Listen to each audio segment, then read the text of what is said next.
तो गाइस आज हम एक ब्लॉग देखने वाले हैं अमेरिका और ईरान पर जो महायुद्ध हो रहा है इनके बारे में एक वीडियो देखेंगे। जो देखेंगे हम ध्रुव भाई में, ध्रुव राठौर जो भी नाम है इनका, भाई पर देखेंगे हम। इससे पहले भाई की वीडियो, ध्रुव भाई की लाइक करना। इनकी वीडियो तो आप लोगों ने बहुत देख रही है, बहुत फेमस है हिस्ट्री में, तो आप इनकी देखना, मैं मना नहीं कर रहा, इनकी देखना न बुरा मानेंगे तो कॉपी स्टाइल आ जाएगा भाई। तो इनकी देखना, इनकी तो बहुत देख रही होगी आपने, पर मेरे ऊपर देखो, मैं जो डालूँ ध्रुव भाई की वीडियो है इनके चैनल में देखना, मेरे भी चैनल में देखना, ठीक है। शुरू करते हैं अब।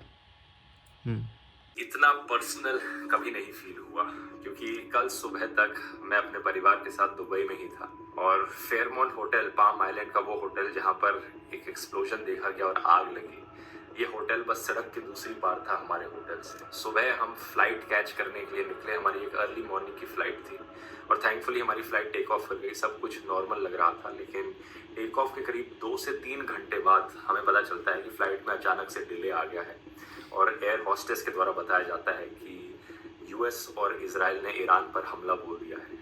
तब तो मुझे ज़्यादा कुछ नहीं फील हुआ, तब मैं बस एक ख्याल आ रहा था कि कहीं हमारा फ्लाइट पाथ उसी के बीच से ना गुजर रहा हो जहाँ से ये मिसाइल्स फेंक। खतरनाक लगता है तो हम इधर ही हो भाई, मैं होता तो मेरी तो फट जाती। इसकी क्या फटेरी होगी ध्रुव भाई की, भाई क्या पता। लेकिन जब हम लैंड किए तब पता चला कि आखिर हो क्या रहा है। शाम को फोटोज और वीडियोस देखने को मिले कि दुबई एयरपोर्ट पर पूरा धुआं धुआं हो रखा है, पूरा एवैक्यूएट कर दिया गया, सारी फ्लाइट्स कैंसिल हो गई और इवन बुर्ज खलीफा के पास ड्रोन्स को इंटरसेप्ट किया जा रहा है। बुर्ज अल अरब पर मिसाइल्स को इंटरसेप्ट करने के बाद उसका डेब्री गिर रहा है, उससे कहीं पर आग लग रही है। ये बहुत ही शॉकिंग था। स्पेशली इसलिए क्योंकि कुछ फैमिली मेम्बर्स थे मेरे साथ जिनकी फ़्लाइट कुछ घंटे बाद की थी और वो अपनी फ़्लाइट अनफॉर्चुनेटली नहीं कैच कर पाए, उनकी फ़्लाइट कैंसिल हो गई और वो अभी तक दुबई के एयरपोर्ट पर ही फंसे हुए हैं और कोई पता नहीं अब कि कब एयरपोर्ट वापस खुलेगा, आगे क्या होगा। लेकिन इस सब में अच्छी खबर ये है कि यूएई का एयर डिफेंस सिस्टम बहुत स्ट्रॉन्ग है।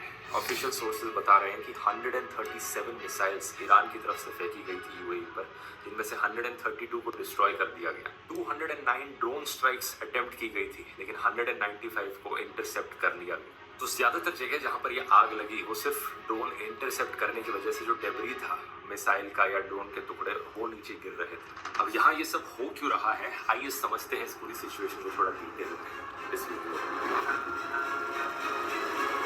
अमेरिका और इजराइल ने मिलकर ईरान पर फुल स्केल मिलिट्री अटैक शुरू कर दिया है।